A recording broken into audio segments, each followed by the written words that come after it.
I welcome the participants to this session on tribal health issues.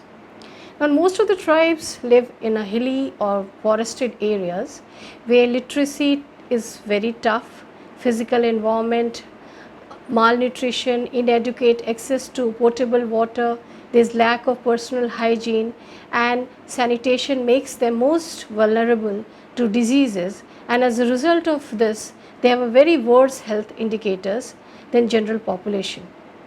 Tribal health is considered a very crucial.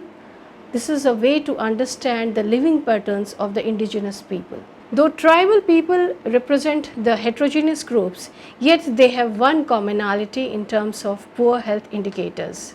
There is limited or no access to healthcare services. That's the report by Committee on Tribal Health, Ministry of Health and Family Welfare. Tribal health has a very different yet comprehensible relationship with nature and its power. They are very much akin and believe of a supernatural power in curbing or treating any sort of health related issues and problems on the one hand, on the other hand they are greaterly degree of inclination towards the forest and nature, which have a direct impact upon the health conditions of the masses, particularly women population. Women, because of their close ties and relationship with the forest, they are the most susceptible to the various health vulnerability and exploitation. The incidence of health related issues is found more among tribal women and children because of their biophysical attributes and the state of vulnerability, which further makes them more vulnerable groups among the tribal people. The state of malnutrition is also a grey side of the tribal health. Tribal people have their own system of medicine and healthcare, which is based on their own knowledge of herbs, shrubs, and traditional systems. Like traditional medicine men, they are called the shamans, for diagnosing the diseases and treatment of the same. There are beliefs and practices about the healthcare in the tribal communities that makes them real custodian of the medicinal plants. The knowledge of medicinal plants is transferred from one generation to the other on oral culture. Although in tribal areas the government has provided for the establishment of primary health centers for every 20,000 population and sub centers for every 3,000 populations, the health care is not available to the majority of the tribals. Health problems prevalent in tribal areas include endemic infectious diseases like malaria, tuberculosis, sickle cell anemia, diarrhea diseases, apart from malnutrition and anemia. Lack of health care is another reason for the poor health status of tribes. Tribes by so far has been living in forest and hilly areas, which makes it further compounded for them to access the health care facilities, and poor health care infrastructure add more difficulties for them. There is also a deep rooted cultural rift between the tribal population and non-tribal healthcare personnel, which affect the entire healthcare system.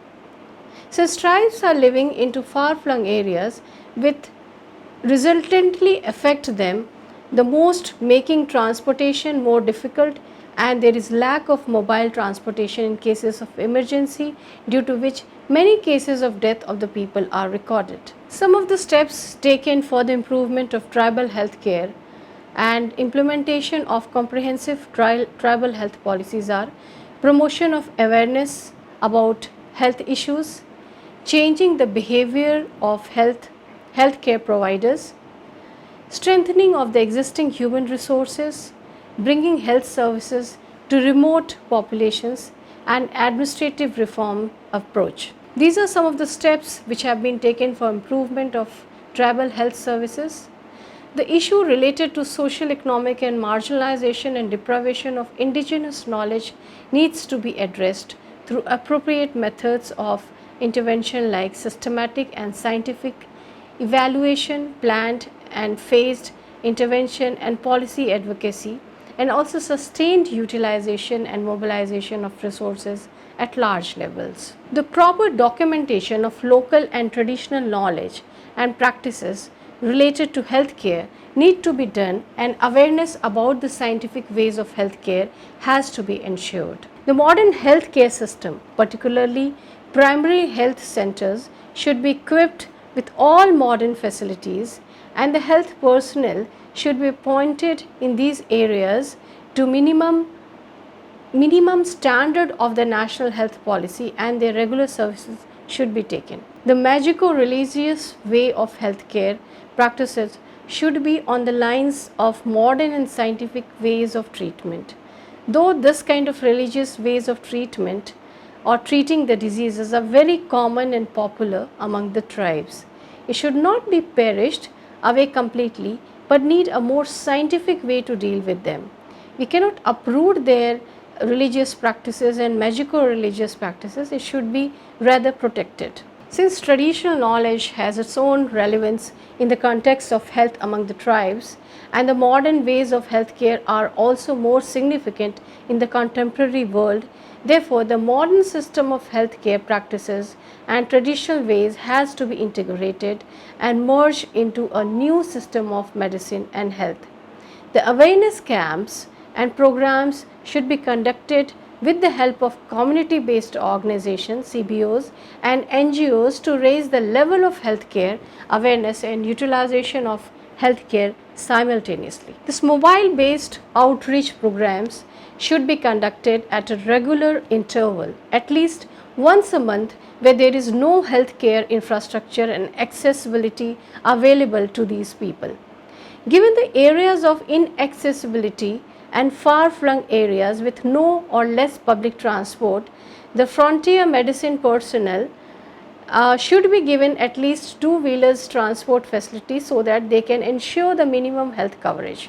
Health literacy should be carried out at a massive level so that the benefits of the same can be percolated to everyone, to the children, women, old age population, etc.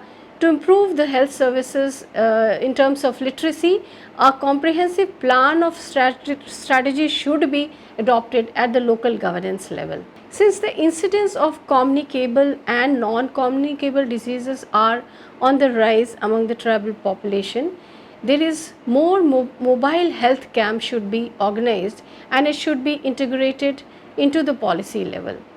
Children are the easiest and one of the trusted stakeholders in the community.